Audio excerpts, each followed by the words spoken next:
Ézéchiel chapitre 33 verset 7. Quant à toi, fils d'homme, je t'ai établi guetteur sur la maison d'Israël. C'est pourquoi tu entendras la parole de ma bouche, et tu la leur déclareras de ma part.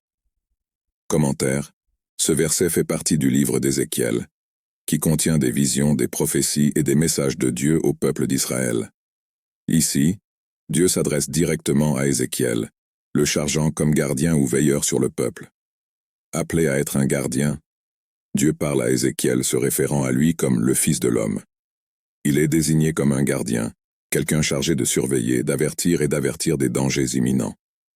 Le devoir du gardien. Le travail d'Ézéchiel en tant que gardien est d'entendre la parole de Dieu et de la communiquer au peuple d'Israël.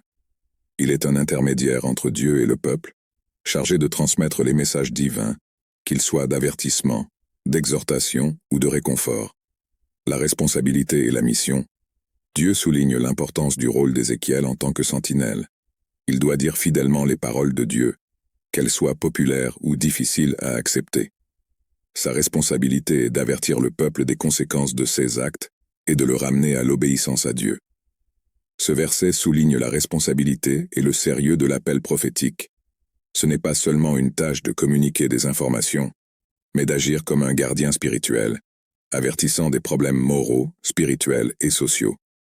Cela s'applique non seulement aux prophètes bibliques, mais aussi à ceux qui prennent la responsabilité de partager la parole de Dieu et de guider les autres en matière de foi. Pour les croyants, ce verset peut servir de rappel de l'importance d'être de fidèles messagers de la parole de Dieu, même lorsque cela implique des défis et de la résistance. Il met également l'accent sur le soin que nous devons avoir les uns pour les autres, nous alertant de toute déviation spirituelle ou de tout danger qui pourrait survenir. Déclaration de confession de foi. Seigneur Jésus-Christ, je confesse que je suis un pécheur et que je suis séparé de Dieu à cause de mon péché. Je me repens de mes péchés et je reconnais le Seigneur Jésus-Christ comme le seul et suffisant sauveur de ma vie, et dirige-moi à la vie éternelle. Et écris mon nom dans le livre de vie. Amen.